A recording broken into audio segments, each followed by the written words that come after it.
diving into this top 10 list, though, of the biggest threats to the Boston Celtics next year, because we know that after, whether you want to give the Celtics credit for their playoff path and their accomplishments as a team, whether or not they are all-time status, it was a dominant season for the Celtics last year, but it does feel like they aren't necessarily untouchable. So we're going to be looking at all of the teams that have the best chances to try and dethrone the Celtics next year.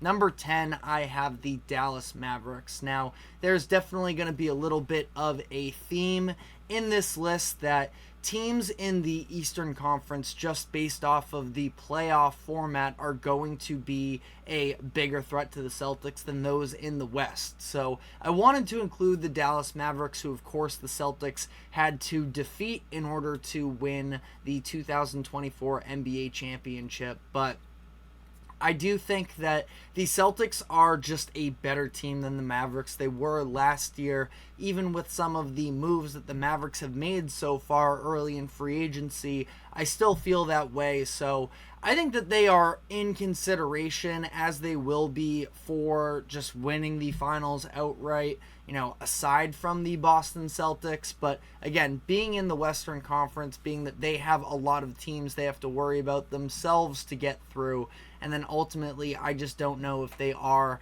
a mismatch for Boston, so I have them coming in at number 10. Number 9, I have the Orlando Magic, and I really wanted to have them higher on this list. I'm just a fan of the Magic. I think it's just the youth movement. Being a mid to small market team, I'm just sort of rooting for them to be able to overcome some of the odds that are stacked against them the way that the NBA is run. And I'm a very big fan of Paolo Banchero, and not just him, but a lot of the young talent that they have in Orlando. And then they signed Kentavious Caldwell-Pope this offseason to a new contract. I think he fits in great. I know that a lot of people are down on the move, but I like the decision for them to draft Tristan da Silva with the, I believe it was 18th overall pick, to provide some spacing there as well.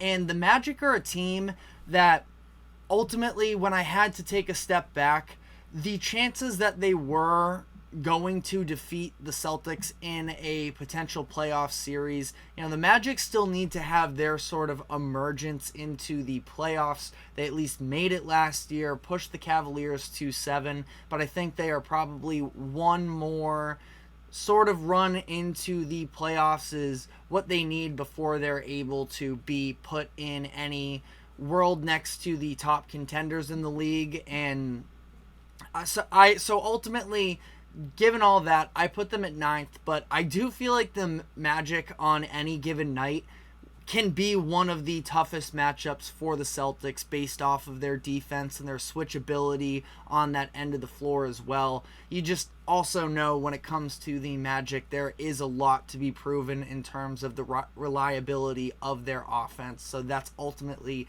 why I have them as low as they are.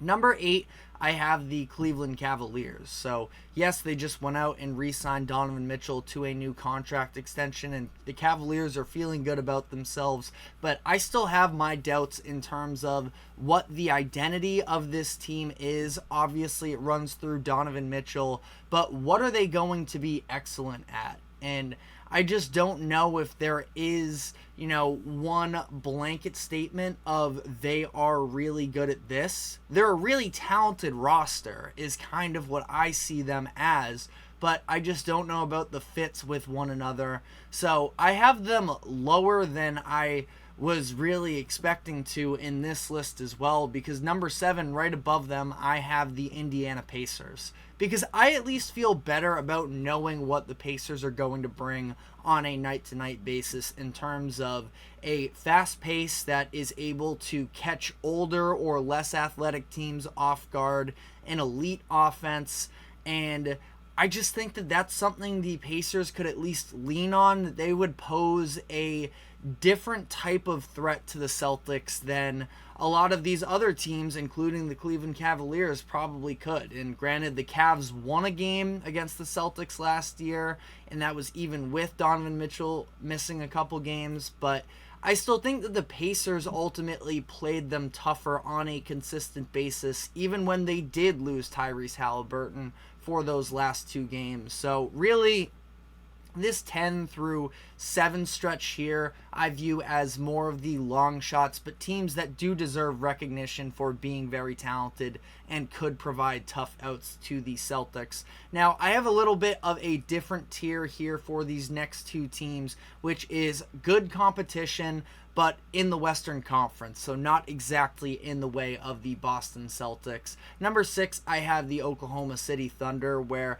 a lot of people have made the comparisons of the Thunder being a little bit of a younger version of the Celtics, being led by your one main star and then having just a ton of positional flexibility, defensive versatility around them. Everybody can shoot, they can play a 5-out type of game. Now, the Thunder needed to at least have that wrinkle for when you need to go a little bit bigger. What is their option? They just signed Isaiah Hartenstein to a 3-year deal in free agency this past year, which if these 2 teams were ever going to match up, I know that Chet Holmgren is a very talented defender, but I think he has a little bit of developing still to do on that side before he is a true defensive anchor. And it's not like Hartenstein is going to be in the running for Defensive Player of the Year, but he's at least a wild card that the Thunder can throw out there. And I do like the fit of how he also can sort of get things done with the ball in his hands, just like the other top 8 players, it feels like, on this OKC roster. So you have to feel good about them. Number 5, sort of same deal. The Minnesota Timberwolves would absolutely be higher if the Celtics were going to have to face either one of these teams before making it to the finals, but they're in the other conference, so they're not quite as big of challengers, but another would be an incredible finals series. I think either one of these, if they were to take place, the Anthony Edwards versus Jason Tatum. I know that it's a little bit weird to say, because I wouldn't say it's a rivalry, but we have all these conversations about who's going to be the next face of the league. A lot of people were sort of getting down to Anthony Edwards or Jason Tatum. Now, Tatum's now 26 and Edwards is 22, so again, I don't think it's a perfect comparison, but they're both in the conversation. And I think that the Timberwolves got better this offseason as well. So they're going to be a team that is able to play big and try and overwhelm the Celtics a little bit with size, more than the Mavericks were able to do in the finals, where Kristaps Porzingis was injured for most of the series, that is, and Jason Tatum was able to get away with guarding the 5s on the other team. I think that the Timberwolves with Karl Anthony Towns could make them pay a little bit more, but again, in the Western Conference, so that's why they fall outside of this top group.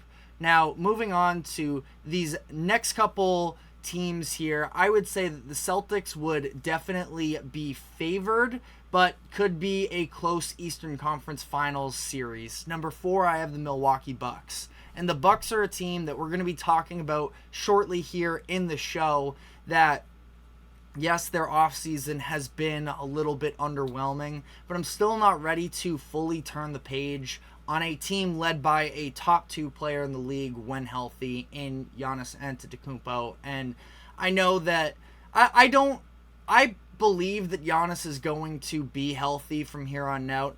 Now, obviously, the body type with him, you do have to have some level of concern, but I think he's going to be all right, and I believe that the connection between him and Damian Lillard is only going to be better next year. The reason why I have the Bucks as low as I do is because of the fact that I think that with the current Bucks defense, and maybe it's going to get better in year 2 under Doc Rivers, we saw some flashes of improvement there, but with this defense, the Bucks would basically need to out-offense the Celtics for an entirety of a series, and I just don't know if there are the same number of reliable scorers on Milwaukee. Now, they maybe have the upper echelon of Damian Lillard and Giannis. Dame obviously needs to prove himself to show that he is still in that tier, but I don't think he's far off. Again, we're going to dive a little bit more into the Bucks in the next segment. So I'll leave it at there for now, but I do have the Bucks as the number 4 threat and the number 3 team to rival the Celtics next year out of the Eastern Conference. Number 3, I have the Philadelphia 76ers. I was bouncing back and forth a little bit between Philly and Milwaukee, but ultimately, I think that the 76ers, at least you can feel like, I feel like with them, there is some level of trust somewhat deeper here, and Joel Embiid is obviously an entire mismatch problem of his own. Now, I do frankly feel all right about the Celtics' ability to guard Embiid, considering the fact that, especially, maybe it was just the injuries last year that he was dealing with, but I've still never felt like Embiid is elite out of passing out of these double teams, and he's going to be able to score one-on-one against just about anybody in the NBA. But in terms of how that sort of play style translates to the playoffs, I just don't believe we've seen it yet. Celtics have had their way with Philly and Embiid for the majority of these years, so I am going to put them at number 3. And then the top 2 teams here are the ones that I consider to be the true threats. Number 2 is the Denver Nuggets. They would be number 1 if they were in the Eastern Conference. I know a lot of people are sort of souring on the Nuggets because of the fact that they let KCP walk. Their ownership group doesn't seem super committed to investing all this money into the franchise, which is absolutely a concern.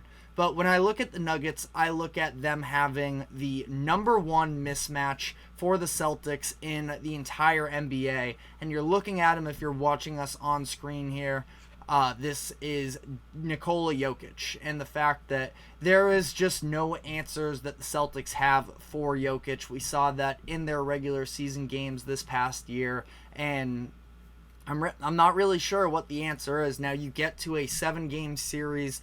We did see the Celtics have an ability to be pretty diverse with their defensive strategies, using Tatum to guard bigs in both the Cleveland series, sometimes in the Indiana series, and for the majority of the Dallas series in the finals. So maybe they would try and do something like that of Tatum or Brown on Jokic, and then having Porzingis as a help defender.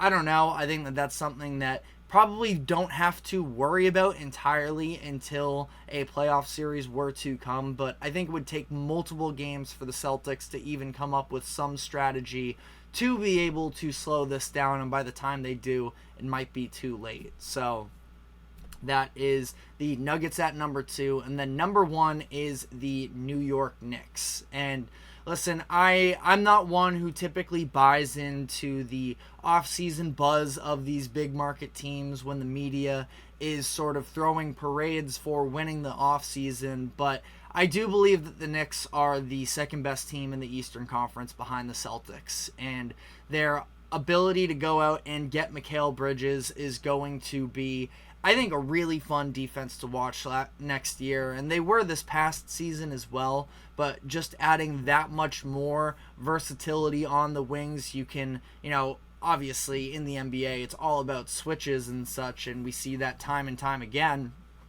Obviously, with the Knicks, they don't necessarily have a big man who can switch out onto the perimeter consistently like that, so we'll see about that. But you would think that for the most part, the Knicks are going to be able to guard Jaylen Brown and Jason Tatum with Mikal Bridges and OG Anunoby, 2 of the best defensive forwards in the league. And that would be a really fun chess match to watch, in my opinion. We saw the Celtics take on a little bit more of a defensive identity during the NBA Finals against the Mavericks. Maybe this would end up turning into a slugfest between Boston and New York, but I would definitely, and obviously for all of the outside factors as well, being New York versus Boston would just be so much fun. So it's something that I am definitely hoping takes place next year in the playoffs, but we'll have to wait to find out. Now, of course, we are recording this in early July, so there are still a ton of moves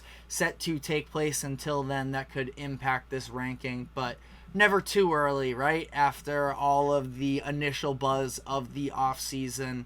But one team that has been sort of absent from that type of offseason attention and excitement is the Milwaukee Bucks, who have been largely silent so far in this offseason, from their draft selections being a little bit underwhelming in terms of championship contention next year to their free agency moves or lack thereof. So we are going to be diving into whether or not it is a concern for the Bucks heading into next season. But before we do, we have to take a quick break. Don't go anywhere. We will be right back.